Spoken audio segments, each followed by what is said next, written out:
surga itu ya, masuk surga. Yang surga itu ada berapa pintu itu Bu ya? Iya. Itu kan di grup kita ya. Nah, surga ada berapa pintu Bu? 7 atau 8? Berapa? 8. 7 atau 8? 8. Yang 7 ngaco. Nah tadi yang 7 siapa? 8. Karena orang harus nyata ngomong ngaco gitu ya. 7 atau 8? 8. Surga punya pintu 8. Kalah ke lawan 1000 ya Bu ya. Tapi sok lawannya luas ya. Surga punya pintu sebanyak 8. Kalau tidak salah Ustaz tadi menjelaskan setiap pintu itu mempunyai khas sendiri. Tahu nggak Bu? Ada babu royal untuk orang yang apa Bu? Puasa. Ada babu tahajud untuk orang yang sholat tahajud. Ada babu sodaqah untuk yang Sodako. ya. Terus akhirnya Ustadz Hadi Adi Hidayat suruh membuat planning amalan-amalan yang nanti bisa masuk ke pintu mana saja yang diinginkan. Betul tidak Bu? Nah, bayangannya jenengan kalau buat planning amalnya pasti banyak ya Bu? Karena 8 pintu. Banyak. Sebab kan di dakwah terakhirnya kan ketika Abu Bakar ditanya, ketika sahabat ditanya siapa yang hari ini sudah sodako, ngacung Abu Bakar. Siapa yang hari ini sudah itu ngacung ya. Sehingga amalan semua yang menyebabkan masuk ke surga yang ada 8 pintu sudah dikerjakan oleh Abu Bakar. Nah permasalahannya itu kan laki-laki, betul ya Bu? Abu Bakar laki-laki, sahabat yang diulang waktu juga laki-laki. Ya, walaupun yang tanya sama Ustaz tadi dia perempuan. Ya. Saya mau kasih solusi sama jenengan. Ini juga dari hadis Nabi. Ya. Karena kalau jenengan ikuti planning yang suruh membuat planning sebanyak mungkin, manusia ada rasa bosannya, capek. Ibadahnya akhirnya capek. Ketika capek dia akan malas. Nah, itu ya Bu ya. Karena Allah itu sudah menciptakan ibadah di mana ibadah itu ada yang wajib, ada yang sunnah. Maksudnya sunnah itu ketika memang kondisi tidak bisa dikerjakan karena sakit, karena capek, karena pergi, maka dirusuk, boleh tinggalkan. Betul ya Bu? Ya. Sekarang saya mau kasih solusi yang mana solusi ini menjadi kunci masuknya surga, tetapi khusus bagi AWW, khusus bagi cewek, khusus bagi wanita. AWW itu Perempuan. ya. Mau nggak Bu? Jenengan mau nggak Bu? Ini dari Nabi Muhammad, menurut saya ya. Ada tips dari Nabi Muhammad. Ada tips dari Nabi Muhammad yang tidak perlu membuat planning sebanyak mungkin. Ya Bu ya, saya ulangi. Ada tips dari Nabi Muhammad ibadah yang mana untuk kaum muslimah, untuk kaum wanita. Ya Bu ya, yang mana tidak harus banyak, tetapi dijamin masuk surga dari pintu mana saja yang dimau. Amin Allahumma amin. Walaupun jenengan tidak ahli tahajud, sehingga tetapi pintu tahajud tetap memanggil jenengan. Padahal jenengan tidak tahajud. Pintu royal memanggil jenengan, padahal jenengan tidak puasa sunnah. Pintu sodakoh memanggil jenengan, padahal jenengan tidak sodakoh. Ada tips dari Nabi Muhammad yang tidak perlu sampai kita capek, apalagi yang sudah sepuh-sepuh ini ya. Bisa ambruk ya. Mau nggak Bu? Ini kunci surga bagi muslimat, bagi perempuan, yang mana nanti surganya pintunya akan memanggil jenengan semuanya, walaupun juga bukan ahli tahajud. Aina Busara, Aina Bu Windy, Aina Bu Murti, Aina Jamaah Nur Fatimah. Amin. Ini mama lagi maam. Di mana? Ya Bu ya, ada 4 saja Bu. Ada 4 saja. Tips dari Nabi Muhammad. Yang pertama kuncinya surga adalah yaitu apal.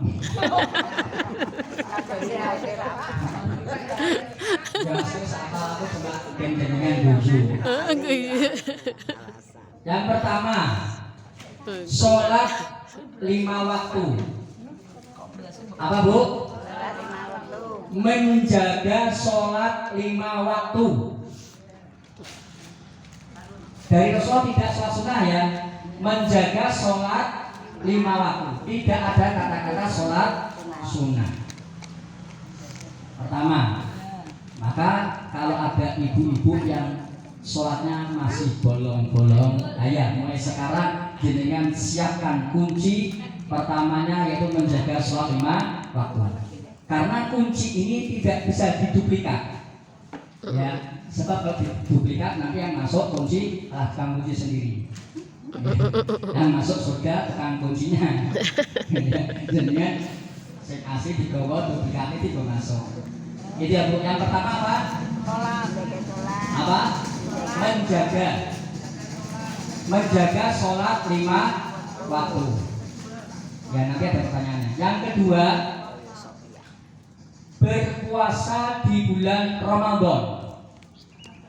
Bukan berpuasa di bulan Rajab, bukan berpuasa di bulan Muharram, tapi berpuasa di bulan apa Bu? Ramadan. Dari kedua ini, kenapa ada pertanyaan tertinggi? Kenapa kok tidak ada sholat sunnah? Kenapa kok tidak ada puasa sunnah? Tetapi disuruh oleh Rasul menjaga sholat 5 waktu, terus apa? Berpuasa di bulan Ramadan. Yang ketiga menjaga kehormatan. Kehormatan itu ada 3, ya. Yang pertama kemaluan, ya. Yang punya malu berarti menjaga kemaluan. Ya. Jadi kalau saya bicara kemaluan bongeka ya. Apa? Menjaga kemaluan, ya, harga diri. Kedua, menjaga harta suami.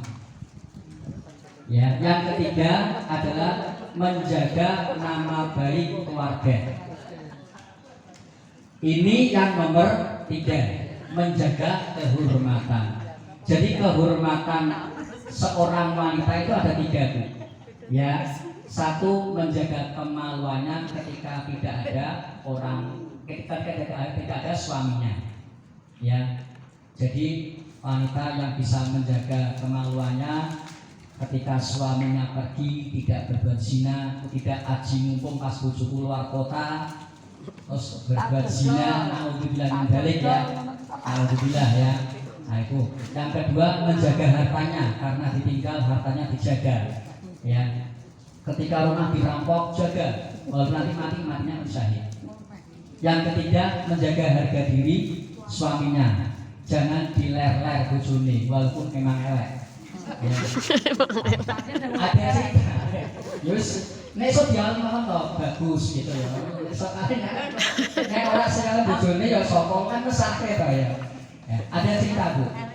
Nabi Ibrahim alaihissalam pernah bertamu ke Nabi Ismail. Dan dia sing ketemu bojone Ismail, berarti mandene. Ditanya, "Di bojomu?" Itu ini cermin wanita yang elek ini. Ya, jawabannya apa? Mbah ngerti. Mas Ismail ngomong orang itu. Nah, ini malah tahu cukup. Jadi suaminya dijelek-jelek. Makan bojo rak ngendah ora cukup. Sedina sak menit tok, iso butuh apa kuwi. Terus Nabi Ibrahim kaget. Ya. Berarti ini apa? Belum tentu seorang nabi ya bojonya apik. Ya Bu ya. Karena tetap diuji juga oleh Allah. Kemudian Nabi Ibrahim pamit sambil pesankan sama suamimu, tolong ganti pintu depan rumah. Ya, nanti ada hasilnya ya. Terus Nabi Ismail datang. Paslah pergi yang tamu ayam. Ini Nabi Ismail pada romantis ya. Kayak bojone kayak Nabi Ismail romantis ya. Yang tadi ada tamu ya. Wadah wong lanang klewi. Apa toh klewi? Yang nggak tahu tanya pusaka sama itu ya Bu ya. Terus dalam lagi Nabi Ismail. Tua ya Allah. Sapa kuwi mah? Bojo apa? Oh, bojo. Ya sudah tua. Nah, terus gimana pesannya bapak saya? Pesannya gimana? Suruh mengganti pintu depan.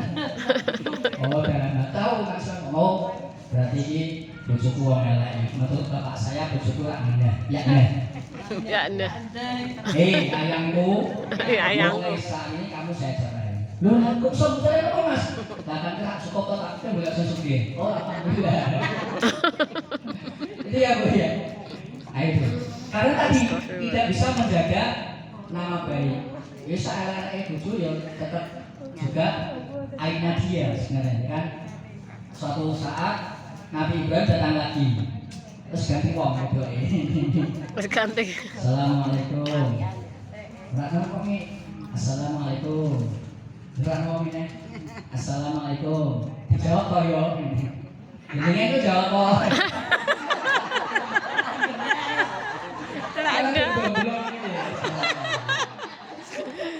Sepaneng dengerin cerita Rano sing jawab.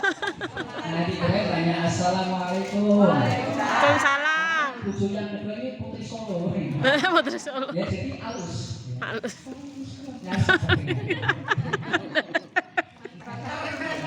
Rano suara. Terus terus ganti wong. Terus ganti wong. Bojomu ning dino.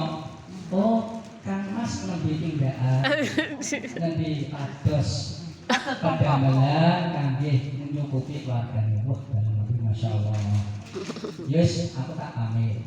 Mengko nek aku pesen nek bojomu takon, lawange pertahan iki lawange iki wis aja diganti. Oke. Nah, wis kono cetane tekon yang ana tanura, ono bapak sing klewi. Seklewi. Ya. Terus cuma berbeda nih tadi. Oh, ya begini. Terus apa pesannya? Jenengan dilarang mengganti pintu depan. Oh, ya sudah. Yes. Dan sampaikan tahu itu masih bagus, berarti dipertahankan. Itu ya Bu ya. Itu yang ketiga. Ya. Tadi yang pertama apa Bu? Menjaga sholat. Loh. Ternyata menjaga sholat. Menjaga sholat. Kamu ganti. Astagfirullahaladzim. Ganti pintu. Kurang mereteknya. Ganti bojo. Aduh Ya. ya Allah. Yang pertama apa Bu? Menjaga sholat lima waktu. Jaga sholat yang jenengnya. Mulai sekarang kalau ada yang bolong jangan bolong lagi. Ya sih bolong. Bolong kan kalau ketika bocor ya. Yang kedua, puasa Ramadan. Puasa Ramadan. Yang ketiga tadi menjaga kehormatan. Yang ketiga, ya. Jaga pintu loh ya. Itu lah, itu.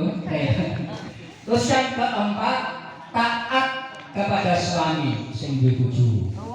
Nek sing wis ora duwe bojo ya bayangke ketika masa bersama suaminya sudah merasa taat belum?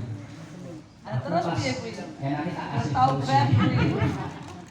Ya, yang keempat taat kepada suaminya selama suaminya mengajak kepada Kebaikan. Nah, nek bojone lanang ngomong malih bojo di aja film. Ya, menyuruh nduk kayak anu tolong bermandu cipu.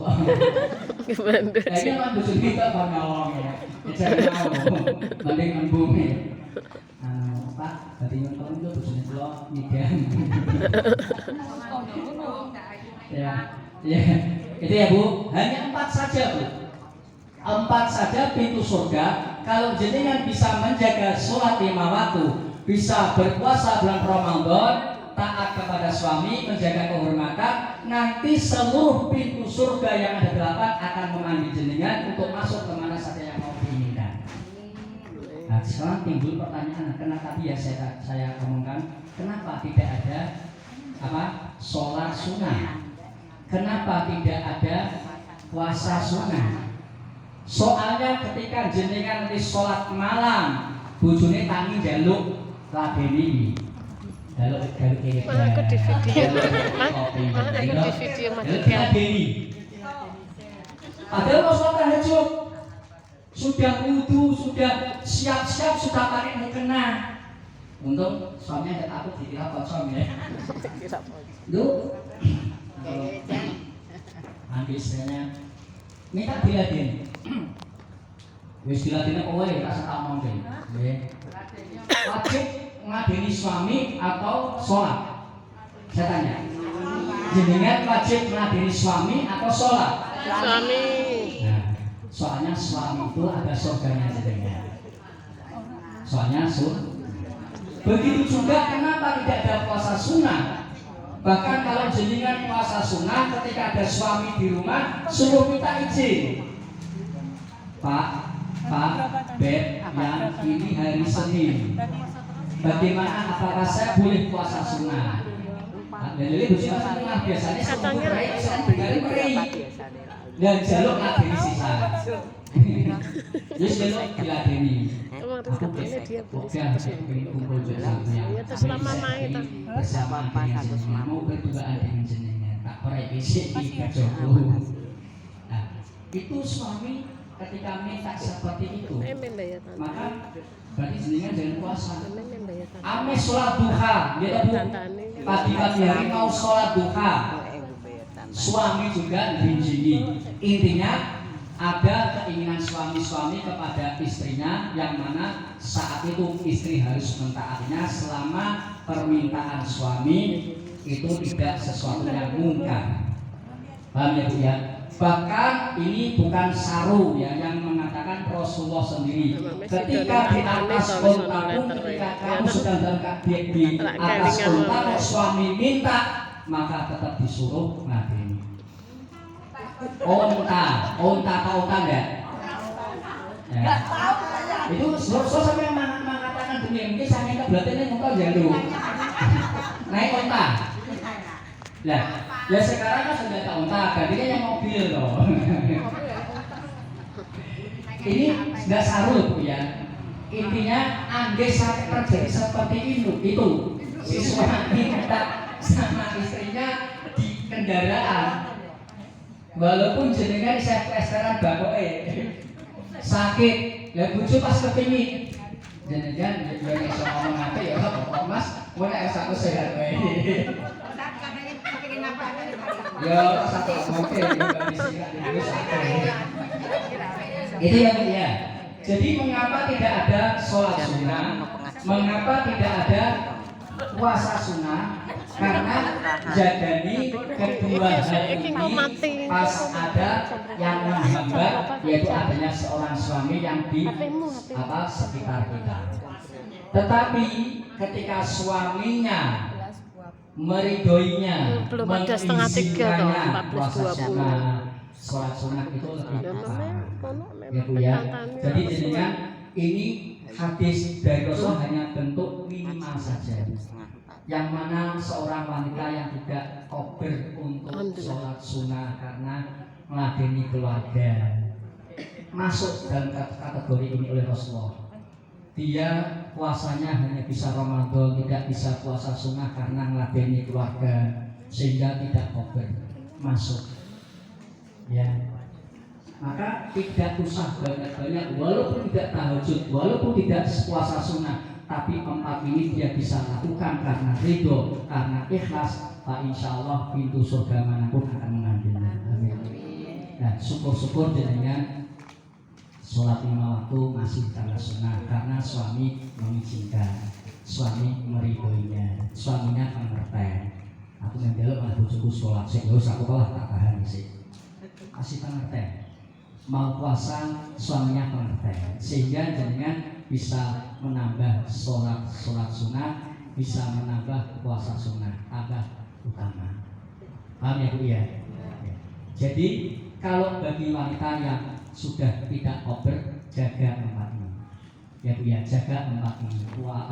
Sholat, menjaga sholat 5 waktu, puasa di bulan Ramadan, menjaga kehormatan, diburu jihidnya hafidin. Yang keempat, taat kepada suami selama suami mengajak kepada kebaikan. Nah, untuk tadi saya katakan istri yang tidak punya suami, ya sudah bayangkan waktu ketika jenengan sama suami merasa tidak jenengan sama suami sudah taat. Kalau sudah merasa taat, ya alhamdulillah. Kalau sudah tidak merasa tidak taat, tapi suami sudah meninggal, banyak-banyak minta ridhonya, kirim doa sambil meminta ridhonya, walaupun beliau sudah meninggal. Terus disambung silaturahim dari saudara suami siapa? Adakah saudara, adik, kakaknya suami? Silaturahim diperbaiki hubungannya. Itu sama saja jenengan taat juga kepada suami walaupun suami sudah meninggal. Ini ya Bu ya. Ini tips yang sangat sederhana, yang mana tidak usah membuat planning yang sebanyak-banyaknya, tidak usah sampai ngoyo nanti jenengan akan capek. Ya, tapi kalau jenengan senang ngoyo ya tidak apa ya. Jadi terus memberikan tips yang termudah saja bagi yang minimal kok sampai itu sudah Pak, insya Allah Allah sudah jamin. Amin Allahumma amin. Ada pertanyaan Bu? Masih ada waktu 5 menit. Lanjut dah kemarin yang janda itu. Oh ya, saya mau meralat, Bu. Saya mau meralat kemarin dari saya salah ya. Namanya manusia juga ada kesalahan. Orang wanita yang dicerai oleh suaminya, cerai hidup ya, itu iddahnya 3 kali kuruk. 3 kali kuruk itu juga beda pendapat. Ada yang mengatakan suci, ada yang mengatakan haid. Ya, tapi saya pakai yang suci. Jadi kalau seorang wanita yang dicerai suaminya, cerai hidup, iddahnya 3 kali suci. Contoh, si A ini suami ini mencerai istrinya si B. Ketika dicerai dalam keadaan haid, ya, maka itu belum terhitung bagi yang mengatakan suci ya. Setelah haid kan suci ya, sucinya baru dihitung pertama. Terus haid lagi, terus suci kedua. Haid lagi, suci. Jadi sudah 3 kali suci. Maka agama melarang, bukan haram tapi melarang seorang laki-laki yang mencerai istrinya ketika haid, karena nanti masa iddahnya akan lama. Ya, ketika haid, apalagi pas haid pertama, kebetulan haidnya kok sampai 7 hari lebih misalnya, kan itu sebelum masuk hitungan. Nanti ketika suci baru masuk 1, kan lama. Tapi ketika dicerai masih suci itu sudah terhitung 1, kan cepat toh. Suci terhitung 1, haid suci 2, haid suci 3, cepat. Karena tidak terhambat dengan haid atau dicerai. Maka Islam melarang mentalak seorang istri ketika haid. Itu ya Bu ya. Itu jadi saya ralat. Kalau cerainya cerai hidup itu 3 kali kuruk. Kalau cerai mati 4 bulan ya 10 hari. Jadi ya Bu ya, ya besok bahas lagi masalah janda enggak apa-apa ya. Terima kasih. Mari kita tutup doa. Bismillahirrahmanirrahim. Subhanakallahumma wa bihamdika asyhadu an la ilaha illa anta astaghfiruka wa atubu ilaik. Wa sallallahu ala sayyidina Muhammadin wa ala alihi washabbihi wasallam walhamdulillahi alamin. Akhirul kalam. Assalamualaikum warahmatullahi wabarakatuh. Waalaikumsalam. Allahumma sholli ala Muhammad. Allahumma sholli alaihi. Jadi Selasa depan maksudnya Selasa pertama kita sudah setoran ya Bu. Tapi jangan ke saya semua loh ya. Nanti yang ngasih kan ada bullying juga, ada yang dibully juga ya. Yang jilid berarti sama Bu Zuhro, yang lainnya yang Quran sama saya Ustaz Dahri. Mungkin Bu Imun juga bisa membantu. Kita dulu, assalamualaikum. Bisa membantu ya, sehingga waktunya tidak